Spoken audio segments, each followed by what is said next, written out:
This is the Petaling Jaya of today. The one you've always known. But the city you know is about to be transformed. And not just transformed, but revolutionized. Who's leading this bold new journey into tomorrow? None other than Celcom.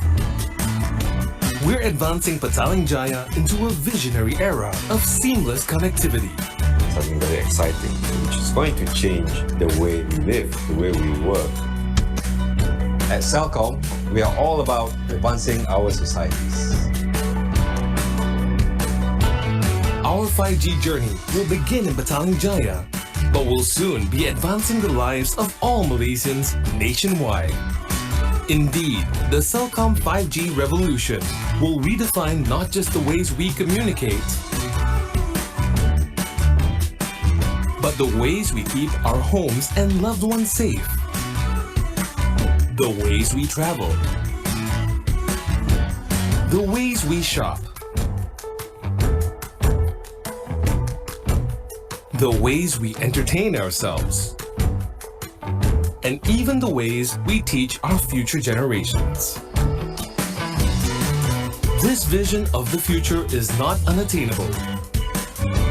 At Celcom, we're paving the way for it right now. Join us as we journey together into the exciting 5G world of tomorrow.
morning and hello everyone. Welcome to Cyberspace Defense and Security Fireside Chat and thank you for joining us today.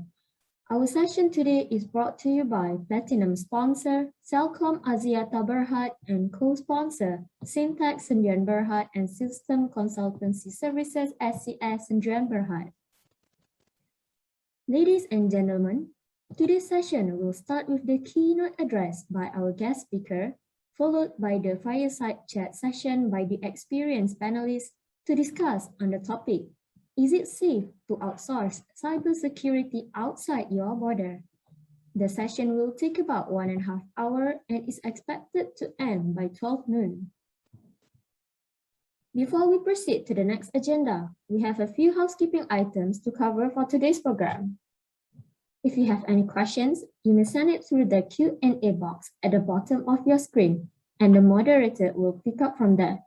If we don't get to your question during the session, we will be sure to follow up afterwards. Should there be any internet disruption during the session, please be patient and sign in again. And finally, we'd like to encourage you to share today's session with your colleagues and your social networks. A gentle reminder, if you are having trouble hearing us, use the raise hand icon. Ladies and gentlemen, we are going to proceed with our next agenda. And without further ado, I would like to invite Yang Berbahagia General Tan Sri Datuk Sri Haji Effendi bin Puang, Chief of Defence Force Malaysia, to begin his keynote address.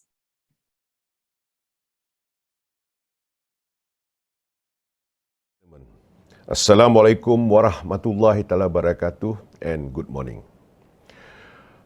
It is a great pleasure for me to present the keynote address for the Cyberspace Defense and Security Fireside Chat webinar organized by Defence Services Asia in collaboration with Aerosi Exhibition Sdn Bhd and SciDef Sdn Bhd. Cyberspace defense and security have been buzzword amongst defense strategists and military professionals for quite some time now. In 2019, the Royal Malaysian Police reported more than 11,800 cases of cybercrime that resulted in the loss of almost RM 500 million for that period alone. Meanwhile, in its annual review for 2019, the National Cybersecurity Agency, or NACSA, under the National Security Council noted that more than 3,700 cases of cybersecurity breaches were reported. The NACSA assessment provided in the National Cybersecurity Strategy 2020 to 2024 indicated that cyber threat would increase significantly. In the Malaysian Armed Forces, more than 3,600 cybersecurity incidents have been reported in the first 4 months of 2021, which is a worrisome quantum for defense planner and practitioner. In light of this existing and emerging danger, both the government and Malaysian Armed Forces have enhanced their cybersecurity capacities in predicting, detecting, deterring, and responding to this threat. Needless to say that the pursuit in containing cyber threat is never cheap, as the technologies and modus operandi of cybersecurity breaches develop at a rapid pace and at times exceeding measures taken to counter it. The Malaysian government has committed a sum of RM 1.8 billion for the transformation of NACSA to manage this threat in accordance with the aspiration under the Malaysian Cybersecurity Strategy 2020 to 2024. On the same score, the Malaysian Armed Forces has established the Defence Cyber and Electromagnetic Division in line with the Defence White Paper as a part of the measures to ensure a robust capability in countering cyber threats. The threat is real, the danger is imminent, and the effect is far-reaching. Granted that cyber warfare is a key enabler in waging hybrid warfare, which is the preferred asymmetric approach in the contemporary targeting of whole of government measure, as well as causing negative effect toward the whole of society. Distinguished and learned audience, therefore, the topic today hold much thought to be deliberated upon. It is safe to outsource cybersecurity outside your borders. Given the complexity and growing threat emanating from the cyberspace, as well as the associated costs in maintaining its security, the debate continues whether the gain outweigh the risks in outsourcing the cybersecurity services and delegate its operation in the hand of experts who are far more superior and better equipped in this specific area of endeavor.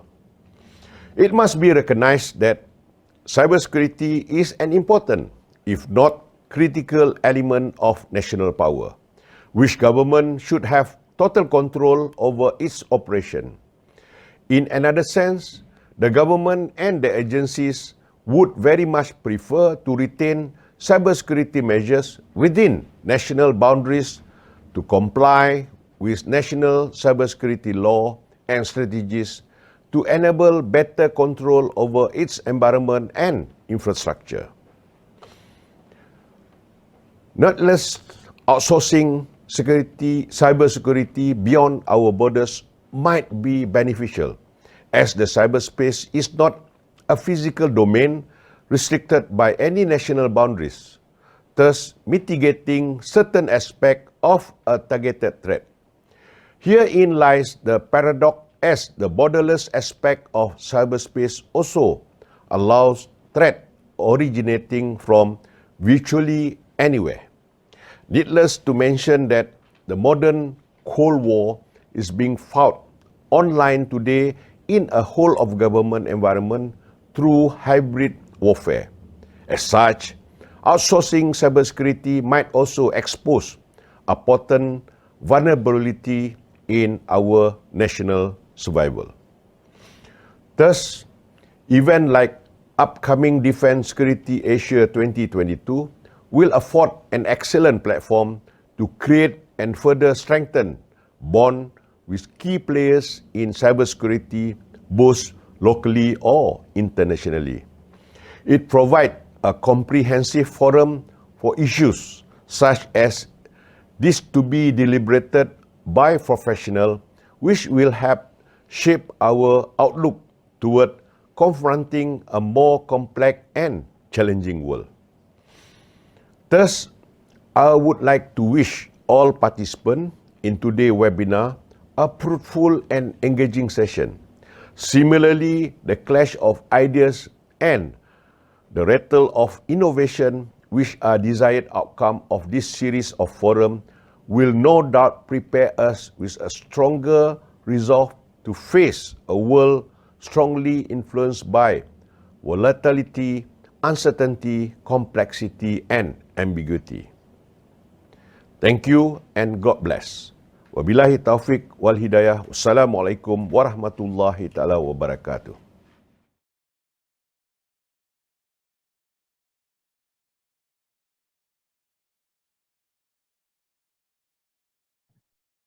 Thank you, Yang Berbahagia General Tan Sri Datuk Sri Haji Effendi bin Buang, for the great and meaningful speech.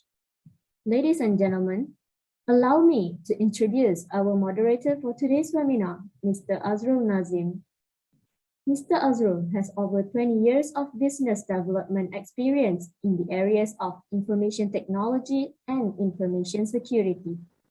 He started his working career as an IT systems engineer with Celcom, a leading telecommunications company in Malaysia, serving its large corporate client accounts such as Petronas, Proton, and Shell. He is currently the director of Sidaf Sdn Bhd, a cloud security consulting company, and is involved in development of skilled talents for cybersecurity industry in Malaysia. He actively collaborates with the Malaysian Ministry of Defense and the National Defense University, conducting joint studies and research on cyber threats and vulnerabilities. Now, without further ado, I'll hand over the floor to Mr. Azrul. Mr. Azrul, over to you. Thank you very much for the kind introduction, Aisyah. Yang berbahagia Tan Sri Datuk Sri Effendi Buang, Chief of Defence Forces of Malaysia. Thank you for that eye-opening keynote address. And most of all, to all of our audience, thank you for joining us today in the DSA NatSec Cyberspace Defense and Security Virtual Fireside Chat, sponsored by Celcom Axiata Berhad, Syntex Sinar Berhad, and SES Sinar Berhad. My name is Azrul, your moderator for today, and I would like to warmly welcome and acknowledge all our audience for spending about 1.5 hours of your time with us, and we trust that this will be worth your time. For our audience who also joined us yesterday's session, welcome back again. And we hope that you have gotten great value from yesterday's session as we talked quite extensively and deeply about the rise in ransomware in Southeast Asia. Our discussion today will be interesting as well, as the topic stems around the question, is it safe to outsource cybersecurity outside our borders? And as Tan Sri CDF mentioned in his keynote speech just a moment ago, he put forth a question on whether does the benefit of outsourcing cybersecurity outweighs the risk that organizations have to face. So with us today, we are so lucky and honored to have 3 distinguished guests who is deeply involved in the forefront of cybersecurity industry in Malaysia. Please allow me to welcome the formidable Lieutenant General Dato Ahmad Norihan Abdul Jalal, Director General of the Defense Intelligence Corps of the Malaysian Armed Forces. And Lieutenant General Dato Ahmad Norihan has been actually very instrumental in establishing Malaysia's National Military Cyber Defense Operations Center to counter any threats that could disrupt operations of the military forces in the cyberspace domain. Welcome, Dato. It's an honor to have you with us, and how are you? Thank you. Thank you, Mr. Azrul. Thank you very much. Thank you. I'm fine, Alhamdulillah. Thank you very much. And we also have a special guest that actually needs no introduction if you are in the cybersecurity industry. And this is Dato Amiruddin Abdul Wahab, who is currently the CEO of Cybersecurity Malaysia. And I believe Malaysia's achievement in attaining the top 5 rank in the world with the International Telecom Union Global Cybersecurity Index is largely attributed to the team that you are leading in Cybersecurity Malaysia. Welcome to the show, Dato. How are you? Fine, thank you. Alhamdulillah. Great to have you with us. And we are also honored to have Mr. Abid Abdul Adam, who is currently the Group Chief Risk and Compliance Officer of Axiata Group Berhad. Mr. Adib has a really stellar career in the cybersecurity industry and was previously the CISO of a top banking firm in South Africa. Mr. Abid, you have come a long way, and it's great to have you with us. How's it going? And hope that you're enjoying your stay here in Malaysia. How are you? Assalamu alaikum. Alhamdulillah, I'm doing well. And again, good to see Dato Amiruddin. We've been on a few panels, and assalamu alaikum to Dato Norihan too. Good, Azrul. Thank you. We're so honored to have all of you with us today. And we've got a very interesting topic to discuss today. And to our audience, please feel free to type in your questions as we go along, and we will have it answered the best as we can by our panel. But I would like to apologize much earlier if we run out of time. to answer all your questions. So let's start the ball rolling. But before we dive into the subject matter, let's just start our session with some a light note about our career and journey, or your career in journey in the cybersecurity field. And if I may, I would like to start with General Dato Ahmad Nurihan. The General, I believe that it has been a good 35 years for you in serving our nation. Thank you very much. How has your journey been, especially now that you are one of the key leaders in the military forces in the area of cybersecurity? What do you think about our topic today? Thank you, Mr. Azrul, the moderator. Thank you, everyone. Thank you for the invite. I'm glad to be here with all the other experienced panelists. We have Dr. Amiruddin Abdul Wahab and also Mr. Abid Adam, a very experienced personalities in this event. And thank you and welcome to the other attendees online on the other end, wherever you are. In mid-1990s, we foresee that the requirement of having to transform ourselves from normal ICT into something else. The cyber world or cyber security was kind of a bit new to us at that time, and I believe same goes to the rest of the Malaysians these days. So based on that, we in early 2000 we has tried to have a center that we are having now, which is we have the Cyber Defense Operations Center, which our operation commenced in 2014 and officially was in 2017. The idea of having this Cyber Defense Operations Center, CDOC, is just to curb whatever the intrusion that we were facing at that time. Rightly mentioned by Tan Sri Setia that the cyber threat is something that a threat of the future, and the future is now. And so this is something that we really go into. And since 2017, we have been very active. CDOC has been very active. We are the main contributors to NACSA and also our cybersecurity Malaysia as well, since CDOC under defense establishment, we are one of the CNII in Malaysia. So we've been very active since then. I think that's a little bit of things that I can share with you, Mr. Azrul. Thank you very much. Thank you, Dato. It's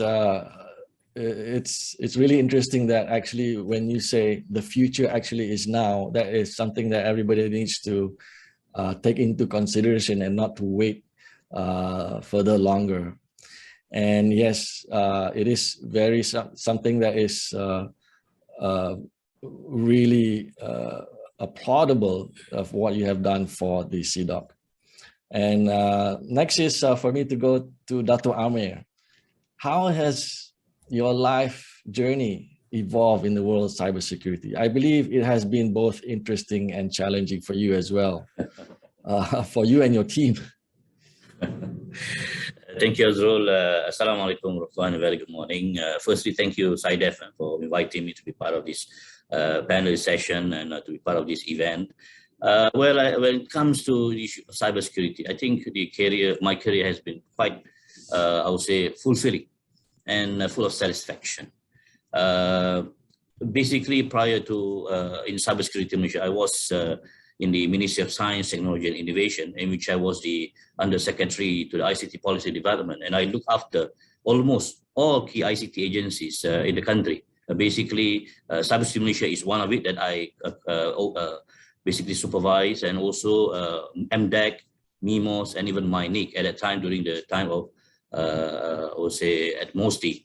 And after that, after my tenure at MOSTI, I was been offered to be CEO of Cybersecurity Malaysia. That was about 9 years ago, so it's been quite some time. And is where my journey now on the ground, ex-practitioner, in addition to previously more on the management and coordination, now more deeply into the ground and doing the implementation part. And one thing about cybersecurity that I like, it is very dynamic. It's very fast changing. But at the same time, it's very key to the nation's growth, especially now that we are moving to a digital nation. So with that, actually cybersecurity plays a very important part that maybe many didn't realize. I like the analogy, for example, like a car. If you have a car, whether Ferrari or Mercedes or whatever, if you want to drive and to go far or to go fast, some more, if it is you're driving in a hilly area, you require brake actually. So if you equate cybersecurity as the brake, the nation can't go far, digital economy can't go far without that brake, which is the cybersecurity. Just like the car cannot go fast, neither can they go far without the brake.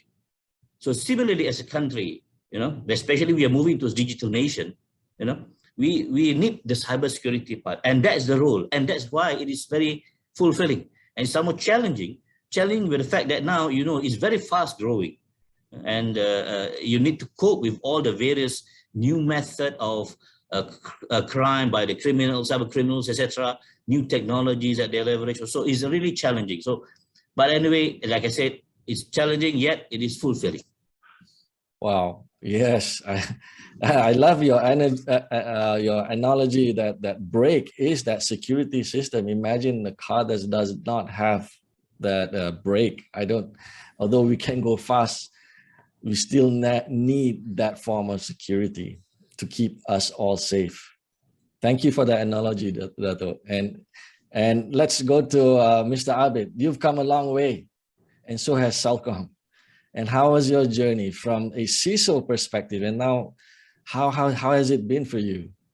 Yeah, so thank you. I think the perspective I would like to bring to this is the role of CISO in a private organization and how that's evolved over the last 10 to 12 years, even if you look at it. So if you look at the CISO before, it was a very much a back office role where you were required to,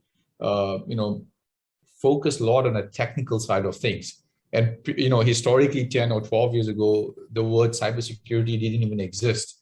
So you would see at best IT security, that's the word you would use, right?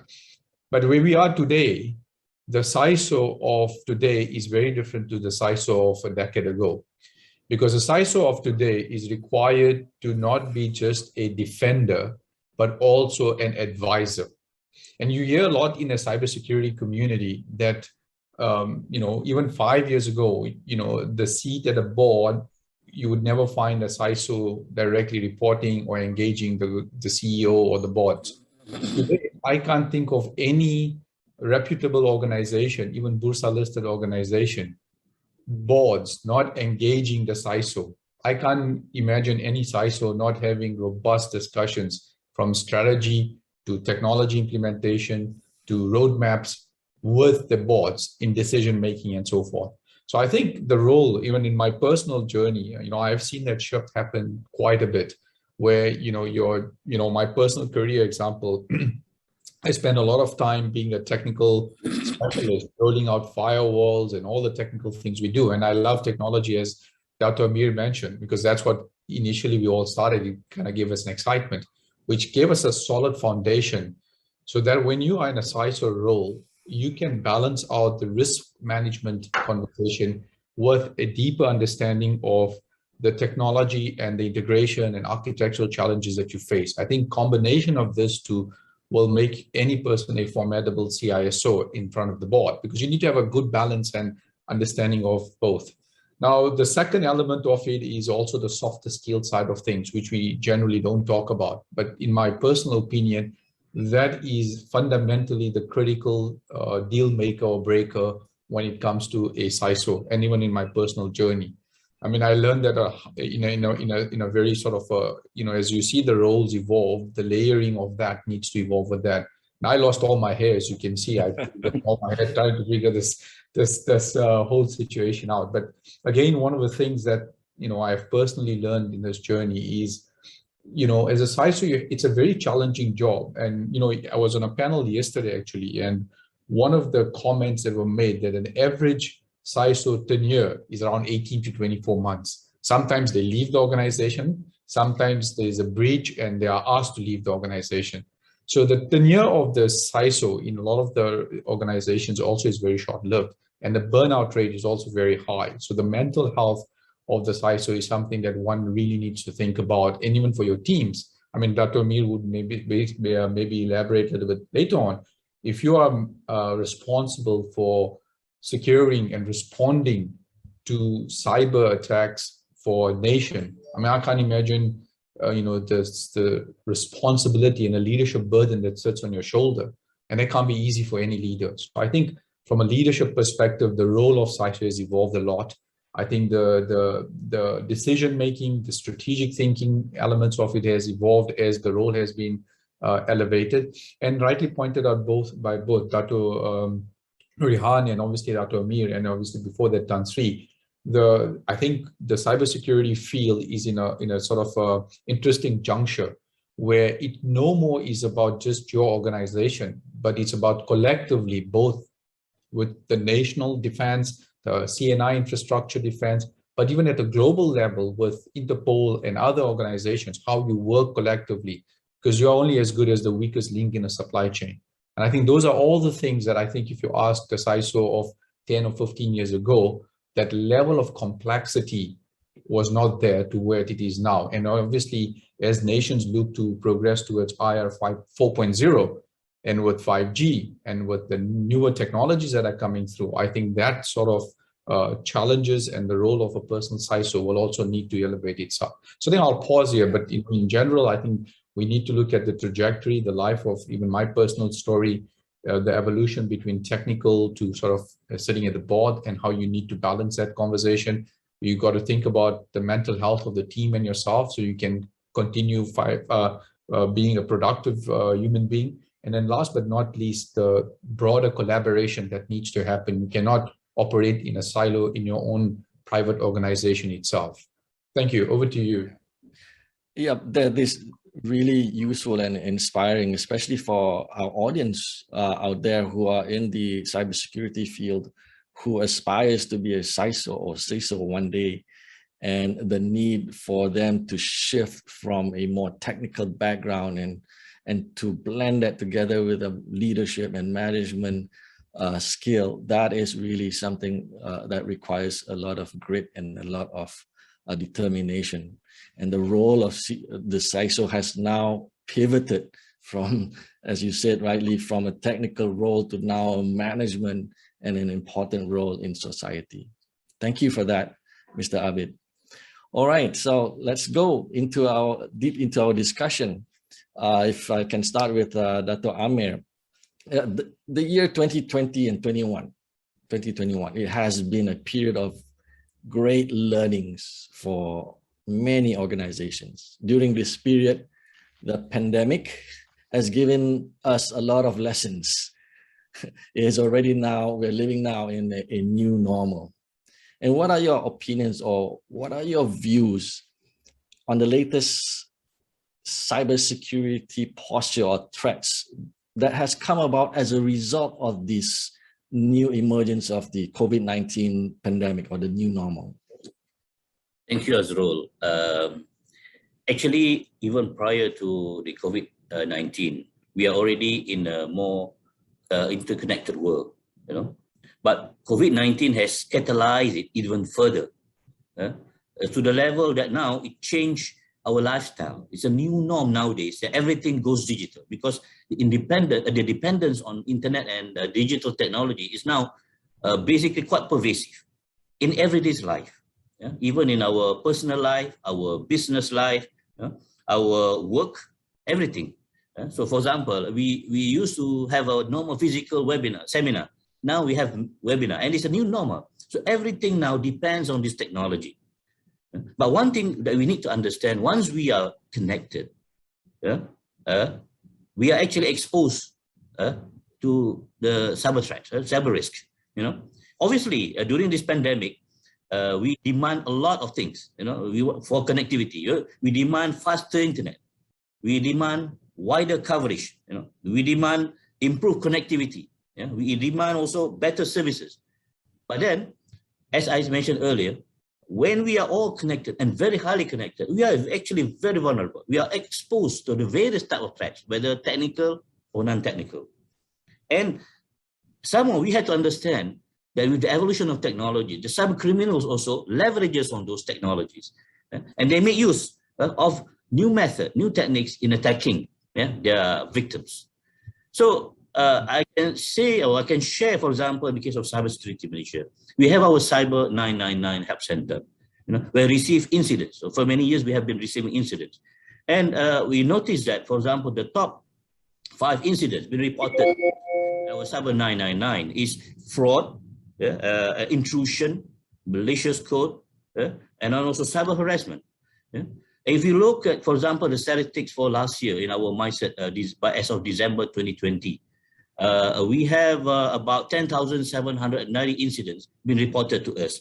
And out of that, about 7,593 are fraud related, which is really reported to us, which is about 70% of the total incident, followed by intrusion, 1,444, and malicious code. So that is related to something like ransomware also, like the year yesterday. And this year, the trend repeats. This year, for example, as of July 2021, we received about 6,615 incidents, and fraud remains the top, with 4,729 incidents reported to us, followed by intrusion and again malicious code. So this trend to show that the fraud, intrusion, and malicious code is consistently in the top 3 or top 5 incidents being reported to us. So that's a trend. But at the same time, we Malaysians also cannot escape from victims of other types of cyber attacks. We see like data breach, for example, ransomware that I mentioned earlier, the social engineering. These are the type of threat that's happening to the daily Malaysians users, internet users. So it is advisable for us to be wary and careful about while we are online, because while we are looking for connectivity, while we're looking to be connected and dependent on digital technology and internet, if we don't get ourselves prepared or ready and have a mental awareness about the situation of cyberspace, we worry that we might fall and become victim of these cyber attacks. Thank you, Dato. It is very, it's very broad and it is very, very challenging. And definitely because technology is moving so fast, we all have to change and adapt fast. And is that also the case for General Dato' Nurihan? How has work changed after the cause of this pandemic? Has work changed for the military forces? Thank you, Andrew. Talking about change, yeah, because everything what we do actually based on the environment, whatever, based on threats that we are facing, actually. During this pandemic, especially for the past 2 years, since last year, March, there are a lot of changes, especially on the threat that we are facing currently. I think because during this pandemic, most likely, yeah, some of them, they have no better things to do and just resort into this kind of, things. And more often than not, actually, whatever they are doing, actually, the return, they have the ROI, which in terms of getting money out of this, whatever they are doing. At the same time, maybe some they are being sponsored by certain actors, whether by nation state or just a group of people or individual. So I'm talking in the environment of the Malaysian Armed Forces or all the other defense establishment within this region or all over the world. This pandemic, I think we have received a lot of reports, especially talking about the intrusion. Talking about the APTs, new APTs coming up, a lot of other, even some of the phishing,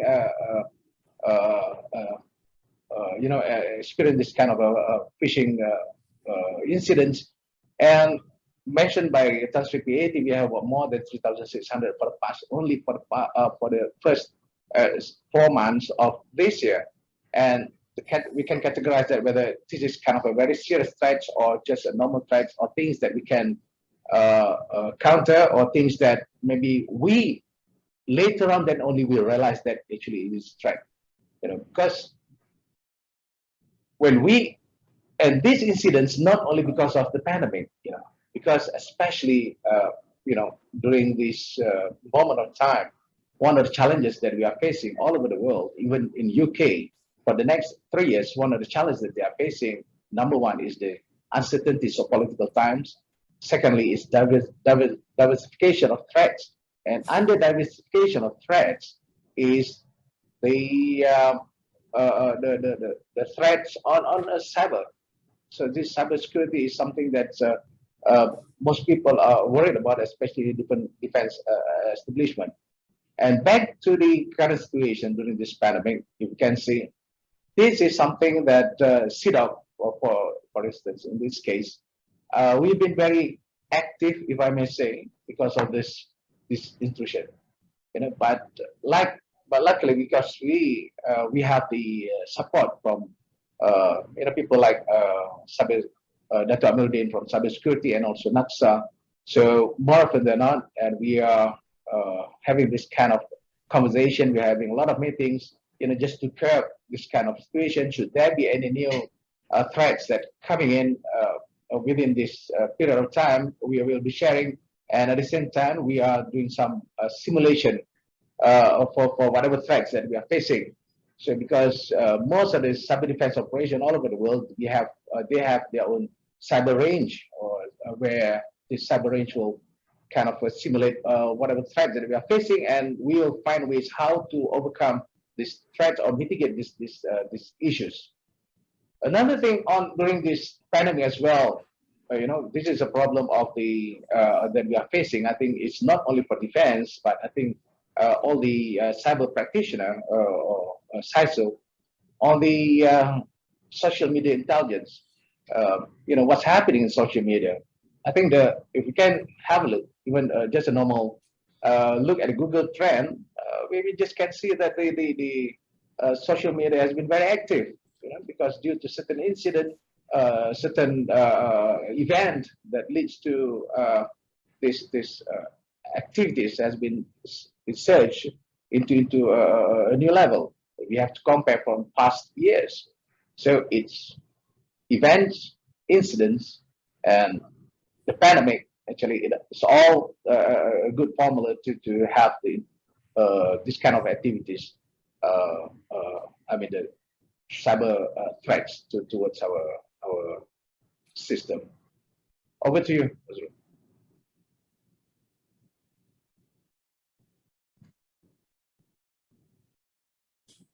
You rightfully said it just now that right now, actually, I think the forces is more focused on training, on doing cyber range, and really looking into social media intelligence activities. This is now the new way of working for many security services out there.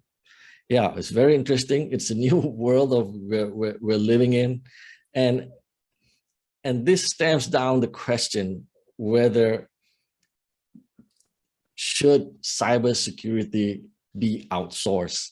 Outsourcing is the approach that most organizations are adapting as technology is going so fast, and there's so many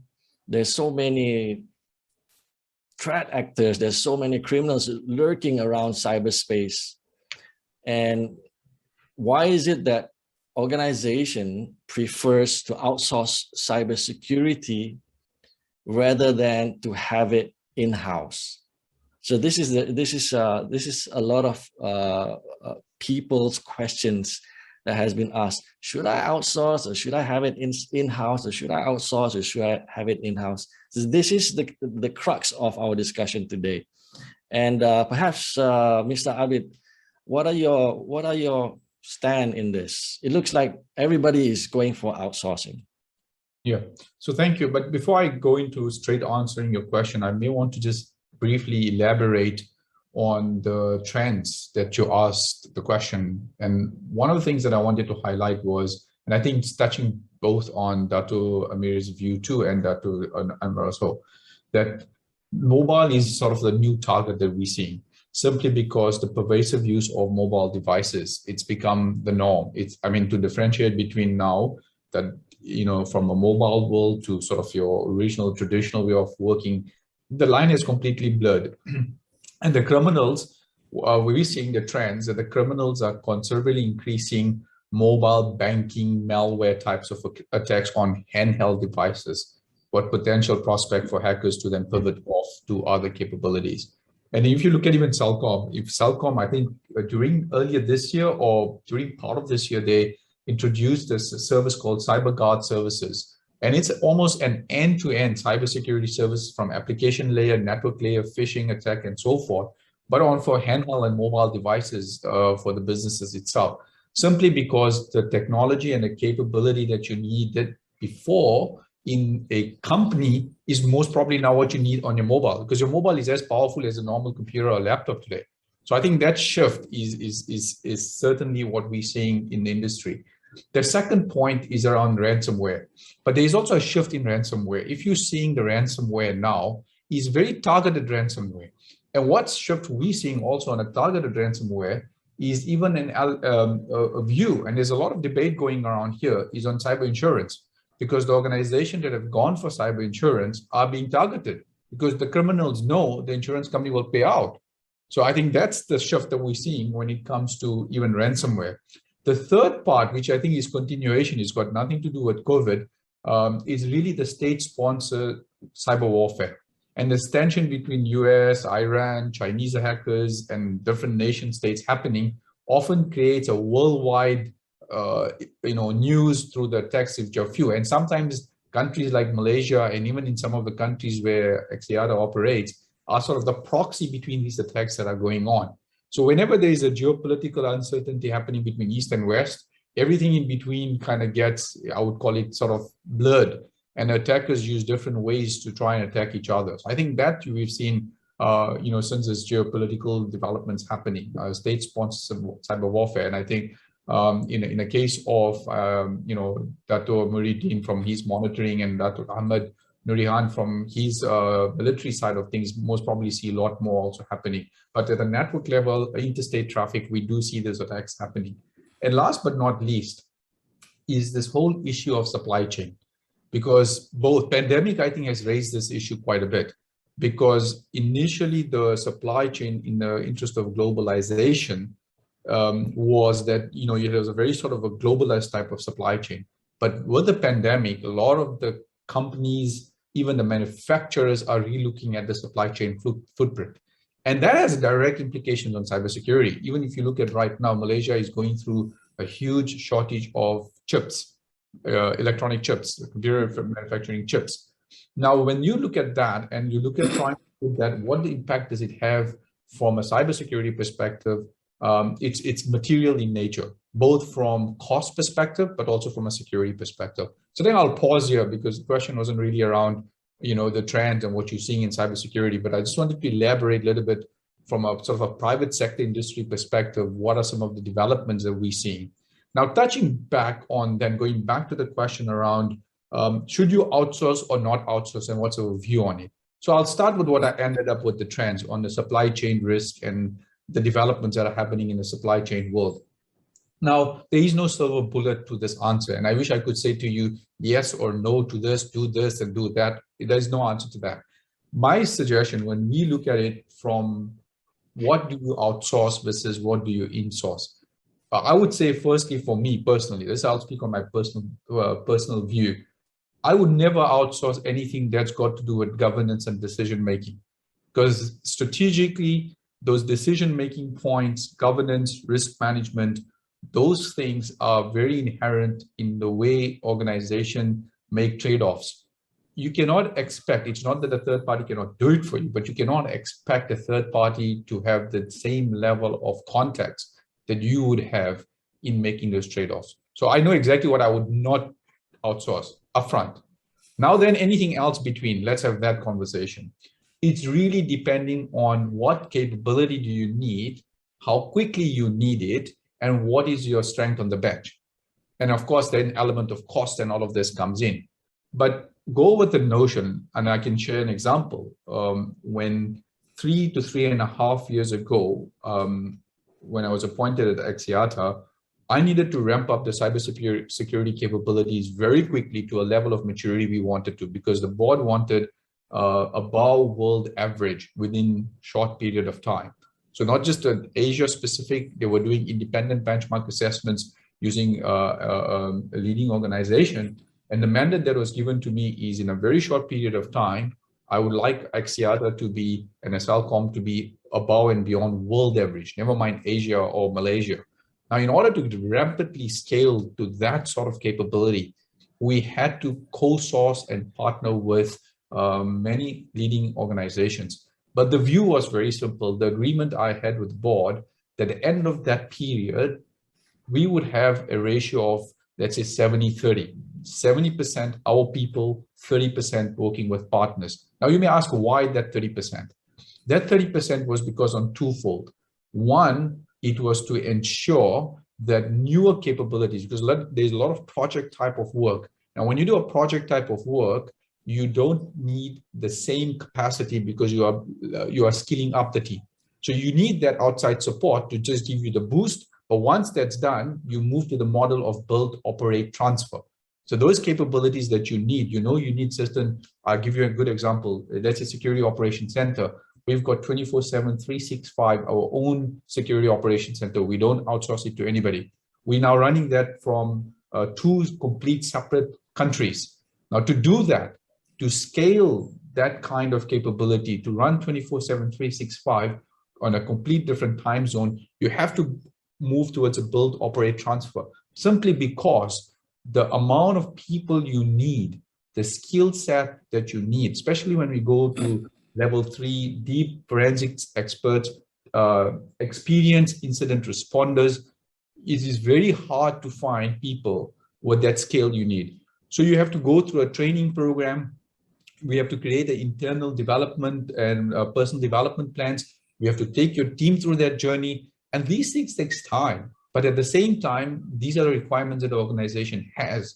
So balancing between what your organization has, understanding your cost structure, understanding your maturity, understanding your strength on the bench, coupled it with your strategy, the mandate that you've been given by your board or your management, and then, as a CISO, as I've mentioned to you, it's more now you're taking that leadership position as to how do I build that thing? How do I keep it sustainable, yet I keep it cost efficient? And then you manage that. And of course, some other people may have a different view, but at least for me, I know exactly what I will never outsource. So things that are never outsourced, it's really off the bat. And then other things, we have a discussion. I think I'll pause here, but hopefully that gives you some context on how I go thinking about what to outsource, what's the journey one needs to take, what are the variables one needs to think about. And there is no silver bullet answer, because every organization is a different maturity level, and the trade-offs need to be deliberated at the board level too. Yeah, and I see that it basically depends, as you were saying, on the people and the people that you have that's able to support your operations. Thank you for that. Dato', what are your views on this? On outsourcing versus insourcing? How can you take this on from where Mr. Abid has left off? Thank you, Azrul. IT outsourcing actually is a growing trend, and that applies also to other areas, not just cybersecurity. So in this context, for example, maybe some of the concerns is about whether it is safe, it is good or not. I like the point that the keyword, the silver bullet. There's no such thing as a yes or no, because there are various reasons why sometimes we have to outsource our cybersecurity. One of the issues could be because we are having shortage of qualified cybersecurity professionals. So we can't do that, and we need fast, and we don't have the right people to do it and manage it appropriately. So obviously it will be challenged. But as such, even if we decided to outsource, so we need to work closely with the outsource companies. But when it comes to outsourcing on cybersecurity, I think if you look at it, there's a positive side about it from one part. For example, we, like I said just now, we don't have to find new talent or focusing about getting more and more people to be trained, which is going to take a long time. We can just get the right people who's certified, professionals, specialized in protecting and defending their organization, so they can do the job. And some more, they have, for example, the 24/7. For some companies, they don't have that. They have 24/7 threat detection and response team. And even to me, is maybe the cost is cheaper than training the internal employees. And this can save some of the operational costs. So there are various reasons why companies outsource. But then at the same time, we need to also be wary the negative side. For example, maybe if we outsource it to other countries for the cybersecurity services, the risk of maybe cyber espionage, that may pose risk to the organization. Some more, if we outsource, for example, to other countries, in terms of how do we manage the differences in the international law. And then some more with all these companies, they have many clients. We have to ensure that, for example, if we need certain services quickly, immediately, we need to ensure that they can spread the workloads between the clients and that's provide the necessary services. So we need to ensure that we have that service level agreement with them. Both parties have to have an agreement that for whatever situation, they have to provide the services that we need. And some more, if it is offshore companies, it's very difficult to really thoroughly vet these companies, and some more they may be involved a lot of multiple layers involved. So there are many factors. So that's why, but I mentioned there's no silver bullet, just like Abid mentioned just now. There's no silver bullet, but when there are cases that we really need it because we don't have the right people, we need fast for whatever reason. So we need to manage, and the criteria have been highlighted by Abid is one way of how you manage outsourcing, especially with in the areas of cybersecurity. Right. What I'm hearing there is basically cost. Cost is a really critical key factor when it comes to considering whether should I invest in the equipment or should I really and outsource it, and so that I can reduce costs. So there's that balance. But I really agree also on that there's no silver bullet in whether we should outsource or whether we should insource. And yeah. To add to that, I think cost is just one factor, but to be open with you, I think it's capability. So, generally cost is in my opinion, a second variable. The first variable, going back to Dr. Amir's view, is the capability. Because I'll give you an example. Let's say your organization is facing you did a risk assessment, and the risk assessment outlines there's a high probability of your organization being exposed to some risk, let's say ransomware or incident response or whatever. There's a gap and the impact is very high and you need to address that very quickly. But the strength on the bench will take time to develop that capability. So capability is really a critical part. And then it touches back onto Dr. Amir's view, is then the resourcing and the knowledge that you have. So if you don't have, and cybersecurity people are hard to find, especially experienced level 3 level, that sort of deeper knowledge people is not very easy to get. And it also takes time because you have to learn through this. So for me, more than cost is the capability, because the capability is what you look at. And then you say, okay, how best do I go about achieving that outcome to reduce the exposure? And then outsourcing is just one option that you look at to say, okay, for a period of time until I strengthen the bench, I need to go and outsource and build that capability. So I think I'll pause here, but I think cost is key, but more than cost, I think it's the capability. Right. And please feel free. Yeah, just to interrupt you. Okay. Mr. Abid was talking. I strongly agree on talking about the silver bullet, and also I think Mr. Abid was talking also. Maybe you're talking about the 2C DDoS threat on the E2C DDoS threat. At the same time, because the rise of suspicions on the internet security or cyber security between all these countries that create all that kind of situation. and it definitely is quite hard to to do security vetting with the foreign security service provider, like Dato' Amir was saying. But is it safe to outsource cybersecurity outside your border? Then I think we need to go back a little bit on the history. I think about it's not little bit, but I think a long way back to the history. The evolutions of 2000 years ago when Chinese invented this black powder. Little we know that later on it became a nuclear warhead now. And then came the formation of the internet, the ARPANET in 1960. In 1983, then we have the official birthday of the internet. Then you have the new communication protocol like TCP/IP at that time, which is supposed to connect the world, but we didn't realize that it came with a threat as a package. Whether we realized or not, we didn't realize. So with it changing demand for intelligence, it requires us to identify and assess the strategic notice. What is strategic notice? Why things are happening? Does IoT has threat in the future? Scholars were mentioning like in 2030, there will be 500 billion items will be connected. You have your system, you have your house appliances, and you have your mineral water with, I don't know, with IP, and even your wife or your husband will be IoT at that time. And what are the package that bundle within this IR 4.0? And does outsourcing cybersecurity create a security threats later on? So then, because as we can see that cybersecurity outsourcing is, with the use of outside contractors or external organization, whether locally or overseas, to acquire all the services. And I think we have experienced strong growth in the recent years. And this trend, which include the increasing of scope of range of ICT and its security outsourcing services, has become a global trend currently. So outsourcing offers, you can see, the offer goes to military. So the military has the opportunity to buy services from the market.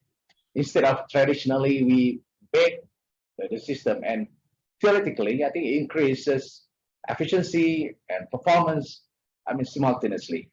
But we have to remember that the devolution of military cybersecurity functions is not a new phenomenon, because the implications for these issues apply not only to basic, typical communication switches or network control center operations, but it's a computer or network system involving intelligence, classified data, critical missions, personnel or infrastructure-based data within the military or defense sector. So outsourcing cybersecurity may include or may not include loss of control and flexibility, cost, service quality, and technological or competitive advantage. So we are talking about whether is it a good idea to outsource? Or I think the answer yes. Because in military you cannot have a answer in the middle, whether yes or no. But here I can say yes and no. Yes and no, because as I mentioned earlier, because we are talking about confidentiality is important, especially in military setting. So looking into a bigger picture where everything is now interconnected into big data analytics. So cyber threats are more complex and entertaining, if I may say, just like we mentioned just now. And most organizations, I think we are looking to create a hybrid or some outsourcing with some internal expertise in specific areas. So it has in-house staff handling strategic tasks while outsourcing lower level tasks like monitoring, setting up our own cybersecurity for defense. Not guarantee our networks are safe from any threats, but outsourcing to third party, obviously, posing a greater risk. So I pause there, Azro. Yeah. There, to all our audience who's been, wondering whether military is doing it in-house or outsourcing, there you have it. It is basically both. Because they've got, because everybody is thinking military, everything is got to be in-house. No way you can outsource it. but because of efficiency, because of capability, and what Mr. Abid was saying, and because of cost, I think the decision needs to be considered. The outsourcing decision needs to be considered. Thank you for that, Dr. Ahmad Nurian. And this thing is, when you talk about security, everybody is saying that, we've got all this thumbprints, and we already have passwords already, and we already have multi-factor authentication. It's already there. Why do we need to go way and beyond all this? I mean, a lot of corporations or organizations out there are just perhaps taking it easy. Or is there something that we are up against that most of organizations don't know? What are your views on this, Dato Amir? Sorry.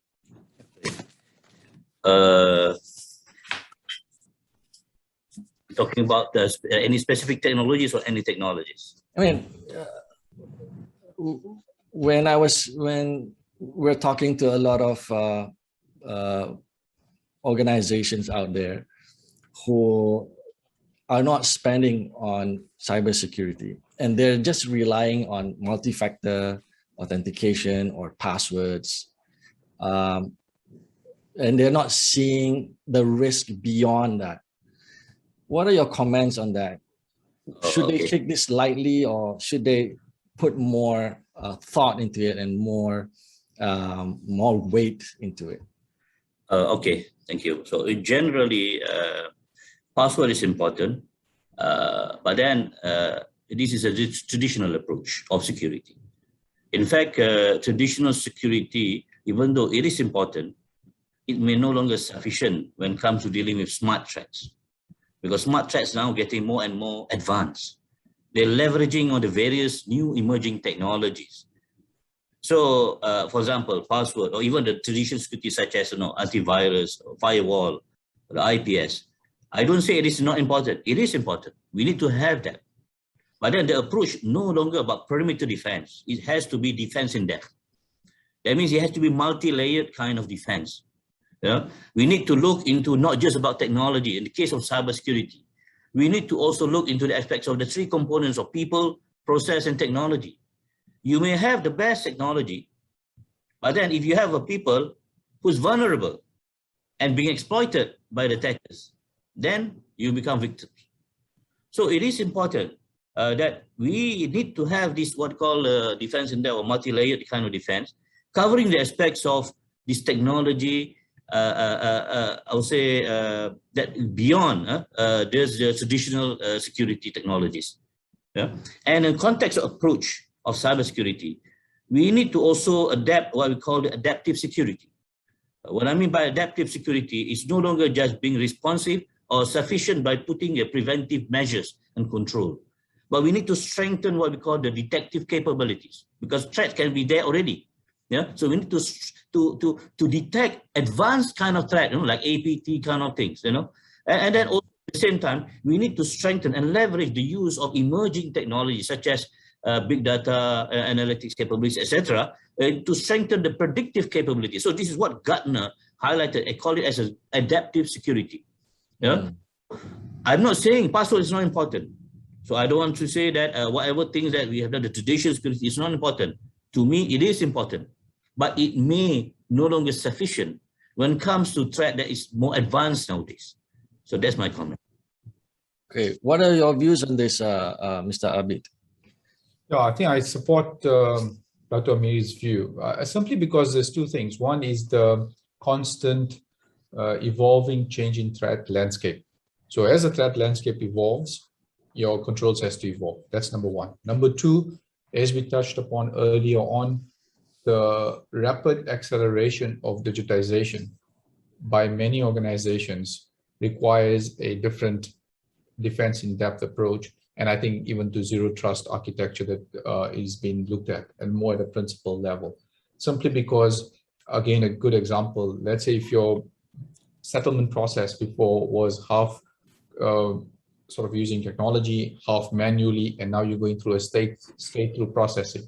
end-to-end process will be done using, let's say, technology. Then the controls that needs to be implemented needs to evolve to that, because the exposure you have as an organization, should that control fail, then you have a big risk. So I think that's the second reason, that you've got to think about how your business is evolving, or how, not just from a business, even non-profit organization, or even military and governments, they're evolving, providing citizens the services through electronic portals and e-services channels. So of course, you're going to have to secure that differently than what you were doing historically. So that's the second reason. And then the third part is broadly, that's just the sheer size of volume of attacks and the frequency of those attacks coming in. If we are trying to deal with them in a traditional manner, I think the systems and the people that are going to be defending the network will definitely not be able to overcome this volume. Even with the use of AI and machine learning right now, to determine between a true positive versus false positive, and then hunt down the actual events is challenging, especially for large organizations, or even for size of military organizations, to really pick the right things. So I think that requires our capabilities to also improve from a detection and response perspective. So I think I'll pause here. So the companies that are purely looking at it say, well, I have a password, so I don't need security, or I have multi-factor authentication. Yes, multi-factor authentication is important, but that's not going to get you far when you're getting volume of thousands of attacks per second, and you got to determine which one is a legitimate one versus not, because that requires advanced capabilities like AI and machine learning built on the SIEM solution or something of that sort, and even advancing into using SOAR and so forth, so you can automate a lot of these things. So I'll just give you one example, but I think I'll pause here. But the companies need to think through what is the risk profile, what are the imminent threats, and then how they're responding to that. Right. There's already, intelligence is already coming into the realm of security, and speed to handle those data is very, very critical. This is now that what a lot of organizations are starting to realize and see, that it is very important to engage security services, cybersecurity services outside their capabilities. Right. Now, going on to our next question. Obviously, all nations will have their own cybersecurity laws, and this would ring true for Malaysia. What do you think about the laws of handling cybersecurity here in this country, in Malaysia, as compared to other more developed countries? And what are your views on that? I would like to open to anybody who would like to come in and talk about that. In Malaysia, we do not have a standalone cybersecurity law, but we have a number of sporadic laws in this area to counter the various cyber threats and cyber crimes. We have the MCMC, the Communications and Multimedia Act to 1999. We have the Computer Crimes Act 1997. This is similar to like the UK Computer Misuse Act 1990. We have also various like Personal Data Protection Act 2010 and various other laws. Obviously, these laws currently able to manage. However, it needs to also evolve. I believe because nowadays we can see that most of the incidents of crimes are traditional in nature. It's just that maybe the methods and the means are different. However, it is if you look at the current trend, as you can see, the cybersecurity landscape is changing. And it is important for the laws to evolve together with that. And I believe that Malaysia should be in the move towards having a standalone cyber security act or law that's just like some of the other countries, but not because some of the countries do it, but because of the fact that there's a changing environment and changing landscape in this field of cybersecurity. But just that's my personal view. But I think suddenly we have evolved from the traditional, now we are getting more and more digital. And the fact that we have sporadic laws everywhere. So maybe it's time. Maybe it's time to move towards that direction of having a law specifically standalone on cybersecurity. Yeah, because eventually there's a lot of loss that would occur as a result of any cyber attack. And do you think that governments will put on a law to organizations to have, for instance, a cybersecurity insurance just to protect themselves? What are your views on that, Mr. Abu? Yeah, I think cybersecurity insurance is just, to me, a mitigation control. And I'm not sure if the law should dictate that, but asking the question whether our laws enable us. So the question that I look at it is not so much from a perspective of, is our current law sufficient for where we are today? The way I think about this is, where do we want to be as Malaysia 5 years, 10 years from now? Because, that is really fundamentally the question we should ask. And if, as a nation, we want to be a leading digital player in even, let's say, Southeast Asia or ASEAN region, then we got to say, okay, what kind of laws would attract foreign direct investment? What kind of laws would give confidence in our country to ensure that when businesses, when the police or army or regulatory arm want to engage with Malaysia, there is a platform and there is protocol in which they can engage confidently, because this is what Malaysia believes in. So it's not so much, I would say, from a defensive posture, whether laws are right or not, but it's really a strategic question we should think about and say, okay, what is working for us and we should continue and build on, and what is something we want to leapfrog, because that will also achieve and fulfill the ambition of Malaysia, and then perhaps address the gaps between where we are to where we want to be. I think that maybe instead of choosing each war, because I think, look, example, if you look at Malaysia, got PDPA. If you do a comparison with PDPA with GDPR, of course, there is an element that even in Malaysia, the PDPA is being reviewed currently so that we can become a privacy progressive country. I'll just give you one example. So whether it's in cybersecurity or something else, I think we can look at it in that perspective. And then the second part of it is when there are conflicting laws, or not even conflicting, when there are two separate laws that are very similar. And even the regulatory arms, when they say, banking regulation and then the NCMC regulations, it's making sure that alignment, because generally when these laws were written, or especially regulations were written, they were written in tandem within that specific industry sector. But now that sector is evolving. It's no more like sort of what it was historically before. You were purely financial services or purely telco. Now a telco is a financial services. Our OTT player can provide the same services that a telco is providing. So, how do you then ensure that you regulate that entire ecosystem, which allows for a less friction, but a good understanding, which again enables from a business perspective, it enables the business to confidently, progressively move forward. Obviously, every company wants to be compliant to the laws of the countries that it operates within. So I think I'll sort of pause there, but hopefully that gives you an idea in terms of how I think about it when it comes to laws. Dato' Ahmad Nurihan, anything you would like to add to that? Thank you, Azrael. Yes, we can talk about laws, act, whatever things that can govern the usage of this, talking about cybersecurity. But I think the most important thing is the empowerment and also the enforcement on whatever laws that you have. Like in some countries, like for example, in UK, they have the Investigatory Power Act 2009, then reviewed in 2016. And that's one of the ways that most of the agencies are using in curbing. I'm talking about curbing the whatever some intrusion in doing kind of investigations on events or whatever things that's happening on the internet.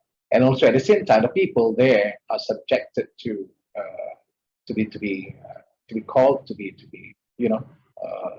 by the authorities on being based on certain acts, because they have the empowerment and also at the same time the enforcement that can be that given to the agencies. Yes, it's good to have the MCMC laws and act that we are having now, but I think the only issues that we are looking for here is on the it's still like mentioned by that's what I mean, it's sporadic kind of laws. You know? So tandemly, it needs to be kind of a paired within certain laws that act to go into certain breach of security or certain event or certain things that happen on the internet, so that we can take act on that. So that is short kind of Yeah, I totally get that. Empowerment as well as enforcement. That's very, very important as we go into the new digital era. Right, gentlemen, we're going to go for a quick break. I think the audience also would need to stand up and get off their seats and and relax a bit and shake. We've been sitting for quite some time already. But before that, I'm gonna just ask if there's a poll questions that's gonna come up for the audience out there. It's just a simple question to ask whether is your organization ready to adopt managed security services. So just answer either yes or no. And we'll be back here with, after a short break for about 3 minutes. We'll be back for the next session.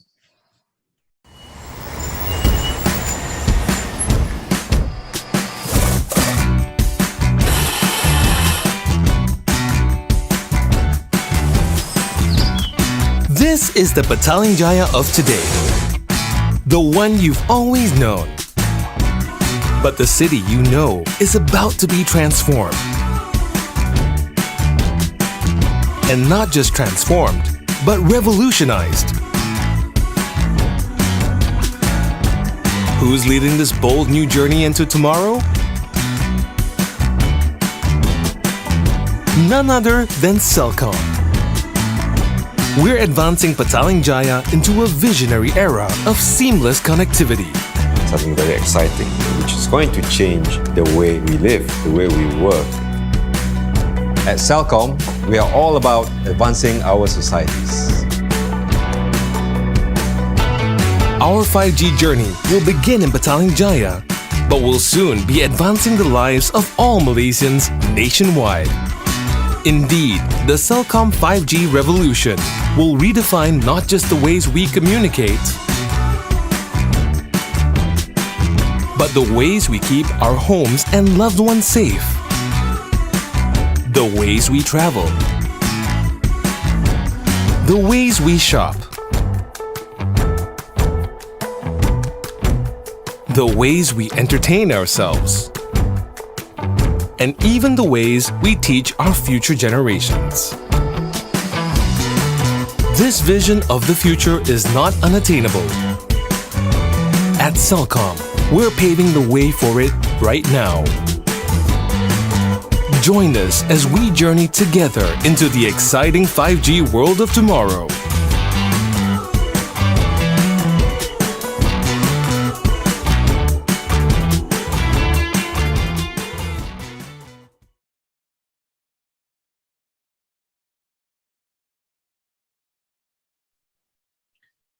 Welcome back, everyone. Let's have the results of our poll question. There you go. Is your organization ready to adopt and manage managed security services? We've got about 340 participants, audience in the Zoom call today, and 71% answers yes. So there is already somewhat an awareness in the importance of managed security services, cybersecurity services. Great. So I would like now to go into addressing some of the Q&A, if that's okay. We've got some questions asked by our audience here. If I can pick one by Ms. Rosila Abdul Rahman. She's asking, she's saying that Malaysia's national cybersecurity capabilities must strive to stay ahead of the curve in curbing cyber threats. And her question is, are we ahead of the curve in this space? Thank you. So I guess this would go to Dr. Amir in answering this question. What are your, are we ahead in this space? Thank you. Thank you, Azrul. When we talk about ahead, or it's actually a comparative questions. I would say if we want to refer to a study by the Global Cybersecurity Index under the International Telecommunications Union, I think last month, if I'm not mistaken, end of June, they produced a report that basically a survey that they did to 194 member countries around the world. And under that, they have identified 5 components or index in terms of they look into the aspects of capacity building, in terms of governance, in terms of international collaborations, in terms of technical capabilities. I think the other one is on the legal framework. Other that, they've surveyed 194 member countries, and Malaysia, alhamdulillah, is being placed in the 5th, jointly with Russia and also UAE. And the top one, obviously, US is the number one. But what I'm saying is that, not saying that we are ahead with in terms of other with the cyber criminals or not. I mean, obviously, this is in terms of the commitment of the country to ensure the readiness of cybersecurity in various aspects of the country, including the critical national information infrastructure, etc. And this is contributed by various entities and agencies. You know, obviously the critical sectors from financial sector, defense sector, and many others, the central agencies. And we also play some part on that. Basically, as a nation, we are committed to ensure the cyberspace is secure. And obviously, I would say that it is continuous work. You know, there's no such thing as 100% perfect security. Yeah, that is what we need to understand. But we have to evolve. And if we don't change, we don't evolve, then we will be lagging behind. The good thing, alhamdulillah, from the survey by ITU, we have been consistently in the top 10 list for Global Cybersecurity Index since 2014 survey. That was the inaugural survey by the ITU. And even though the ranking has been, for example, initially the first survey, we were top 3. And then we go after, then we get in 2017, another where we were also top 3. And then in 2019, if I'm mistaken, it drops a bit. 2018, it drops a bit to 8. And then this year, which is last year, 2021, we've got 5th. So at least consistency, and it is actually an effort that is done hugely by the government in investing in many, for example, in strengthening the defense, for example, the CDOC. That's part of the, and then also the engagement with the critical sector protection, and then also on providing the necessary technical services to cybersecurity, and also to strengthen the legal framework. So there are various factors and various players in Malaysia involved in that. So that is on the nation. But then still, everyone, including us as an internet users or individual netizen, need to play also roles by at least being aware of the basic knowledge or about how to be safe when they are online. Thank you for that, Ato. Your views, Mr. Abid? Sorry, yeah, I agree with Dr. Amir again, that at the country level, Malaysia has put in a lot of effort. I mean, just recently, as you know, that Malaysia has got a cybersecurity strategy, which clearly outlines the position and where the country is moving forward to. So in relation to the sort of the capabilities that the country is doing, I think they are doing a good work.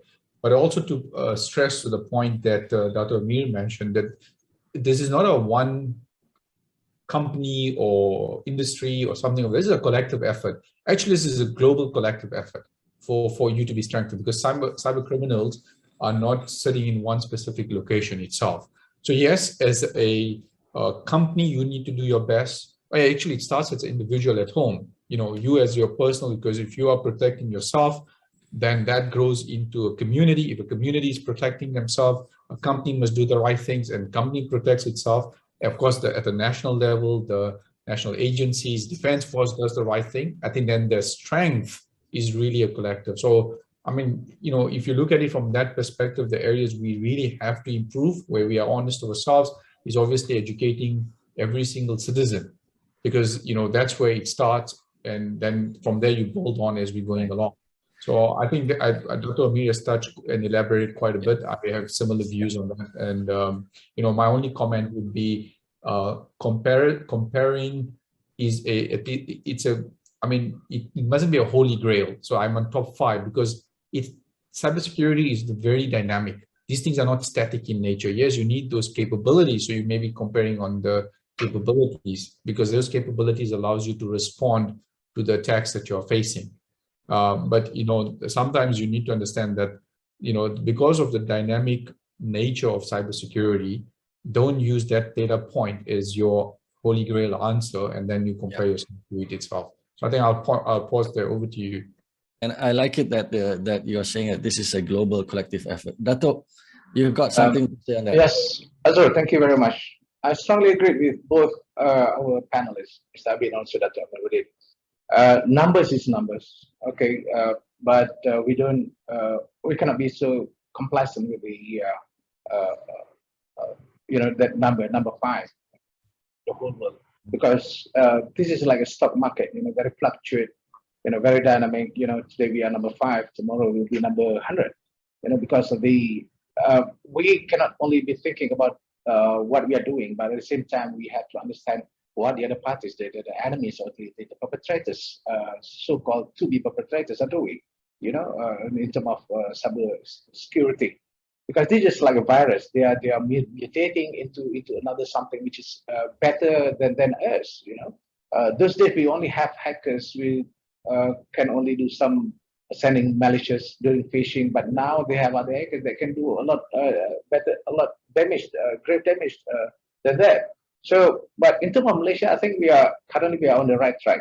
Because whatever allocation being put aside, 1.8 billion, like mentioned by Chansri CDF, so this will bring our initiative or our defense of talking about cybersecurity into another level. So we are hoping we have the right people to do the job. It's not only the technical or the administrative guy who's doing this thing, but at the same time, this is a whole of government and also the whole of society kind of initiative. So this is not only a certain group of people doing it, but like I mentioned, the threat can mutate so dynamic into other things. So we have to be ever ready with whatever that we are doing now. Thank you. Yes. The whole of society concept is truly true, and I think that answers the questions asked by Mr. Ahmad Muslihuddin bin Roslan, who is asking to the Yang Berbahagia Lieutenant General Dato' Norihan. He was asking, should civilians be involved in national security strategies to ensure its effectiveness, or is just merely under the responsibility of ATM or TUDM or TLDM? So I think that answers to that question. Thank you very much, Dato'. Thank you. All right, so we have basically come to the end of our session. It was really a pleasure, talking to everyone, our distinguished guests. In seeing the big picture, cloud computing is said to be the driver of the economy. In fact, we are already seeing it right now. We are doing this in Zoom, and this is already giving value to customers, to audience. We are already in the era of cloud computing. Banks are already moving, I believe, into clouds. And as a final remarks, perhaps we can just go around. What are your views on, and what are your last remarks on the topic that we're having today? is it safe to outsource cybersecurity outside our borders? So, Dr. Ahmad, would you like to start to just wrap up? Thank you, Israel. Thank you very much. We have to understand the principal benefit of outsourcing, is increased efficiency. By defining the required level of efficiency is the first challenge before any contract is signed. So achieving the perfect balance between technical efficiency and allocative efficiency, this is virtually impossible. Particularly, this is a very dynamic and so a very in a changing world. And there were also incidents of data breach while the system was under control of an outside company. This so-called this expertise to give you the impression that liability issues existed. So, are we willing to surrender everything that we stood up, protecting at all costs to a civilian company?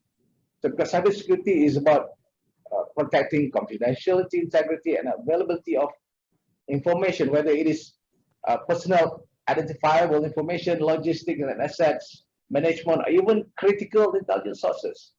So hackers, organized crimes, commercial competitors, and government intelligence agencies are increasingly active on the internet and engage in various kind of, if I may say, theft, destruction, espionage, sabotage, etc. And all of this must be placed into our considerations before any decision is made to outsource the cybersecurity capability.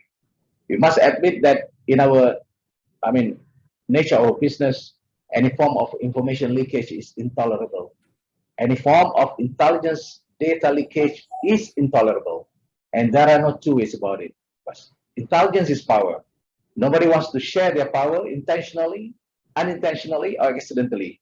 I like the intelligence, I like to quote the saying by from Italy, the Italian saying that goes, se il cyber è un Dio del Vecchio Testamento, con un sacco di leggi e nessuna pietà. If the cyber is a God, it is an Old Testament God with a lot of laws and no mercy at all. Thank you, Ezra. Back to you. Thank you, Dato. I would love to have that quote with me written again. And I love the fact that you are saying intelligence is power. Thank you for that closing remarks. Mr. Abid, anything to wrap up as we end this session? Yeah, sure. I think, I can't beat the colonial Italian, so sorry, I will only try to do it in English. So I think for the question is really around capability, and I feel that in order to build a collective defense, even offense capabilities, you need partnerships, and partnerships requires you to work with both companies within your borders and jurisdictions, and obviously partners with advanced skills and capabilities outside of your borders. So I think for me, that's really the answer. So really, you got to find what is the capabilities you have, what is it you want to build, how do you work with both the leading mindsets globally and locally to make sure you have the right capability. So outsourcing, yes, but do your risk assessment. Understand what is it that you want to outsource, what exposure does it bring to your organization. If you look at it from a private company perspective, make sure that you classify your data, you tag your data, and if you have your crown jewels and high value assets, then maybe you want to relook at how you are going to be, securing those and which parties you work with that. So on that basis, I think that would be my view. Just do risk assessment, classify your data, and then develop your strategy. Thank you. Thank you, Mr. Abid. So outsourcing, yes, but do your assessment. Yes. Thank you for that note. Yep, that's what I got from there. And last but not least, Dato' Amir, any closing remarks from you? Okay, I believe that in future we need to develop our own capabilities, our own build our own products and services. However, if we have to outsource, because we have no choice for whatever reason, so I would advise that we need to get a proper reference and make sure those outsourced companies can handle all the compliance requirements. We need also to audit and compliance to them in terms of the processes, etc. And at the same time, I mentioned earlier the need to work when we work with them. We have to put in writing in terms of the service level agreement, so that they can serve as well. And then they need to have a proper mechanism, like a policy, good security policy, good data protection control measures, and even those people, their staff that handle our data, for example, they need to have a good awareness and competencies and training on this handling of this data. We have to ensure about that zero trust, to always verify every user that handle our data, validate their devices, and intelligently limit their access to what is needed. And lastly, I mentioned just now, we no longer be sufficient with perimeter defense. We have to have what we call practice the defense in depth strategy, the multi-layer defense, a sound cybersecurity practices that covers all the three elements of people, process, and technology. So make sure the relationship with the outsourced companies is good, because it's going to be something that you will have to work closely together as a partner. So that will be my comment. Thank you. Yes, that is very, very important. Capabilities, and also your last point, relationship with the service provider needs to be transparent as possible. I think that is very, very key. All right, gentlemen, thank you very much once again. We have come to the end of our session. It was really a fast session. On behalf of DSA, I would like to thank Lieutenant General Dr. Ahmad Nurihan, again, Dr. Amiruddin, and Mr. Abid for your time and sharing your views about this subject of should we or should we not outsource cybersecurity outside our borders. Most of all, I would like to thank our attendees and who has been listening throughout this session. I hope this has been worth your time, and I hope we have given you a lot of value. It's been a pleasure being a moderator for this session, and without further ado, in respect of time, I would like to return this back to the MC, the lovely Miss Aisha. Thank you, Mr. Azrul Nazim. Ladies and gentlemen, I would like to take this opportunity to thank our distinguished panelists, moderator, platinum sponsor, Telkom Axiata Berhad, co-sponsor Syntax Indian Berhad, System Consultancy Services SCS Indian Berhad, and all of you who make the effort to attend today's session. You may click on the link as written on the chat box to reach our sponsors. I hope you have gained valuable tips and some insights from today's cyberspace defense and security fireside chat session. Please look forward as we will bring you the Cyberspace Defense and Security Webinar Series Season 2.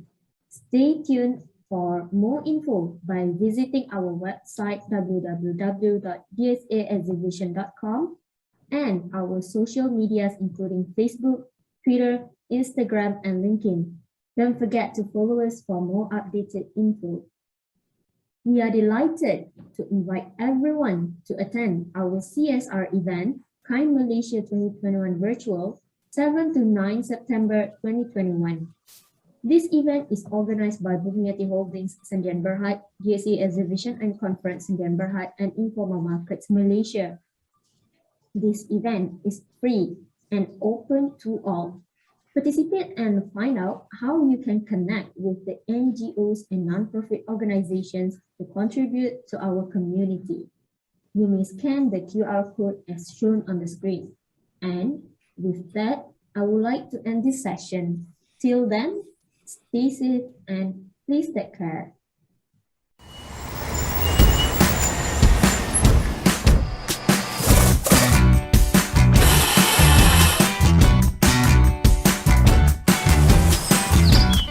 This is the Petaling Jaya of today. The one you've always known. But the city you know is about to be transformed. And not just transformed, but revolutionized. Who's leading this bold new journey into tomorrow? None other than Celcom. We're advancing Petaling Jaya into a visionary era of seamless connectivity. something very exciting, which is going to change the way we live, the way we work. At Celcom, we are all about advancing our societies. Our 5G journey will begin in Bataling Jaya, but will soon be advancing the lives of all Malaysians nationwide. Indeed, the Celcom 5G revolution will redefine not just the ways we communicate, but the ways we keep our homes and loved ones safe, the ways we travel, the ways we shop, the ways we entertain ourselves, and even the ways we teach our future generations. This vision of the future is not unattainable. At Celcom, we're paving the way for it right now. Join us as we journey together into the exciting 5G world of tomorrow.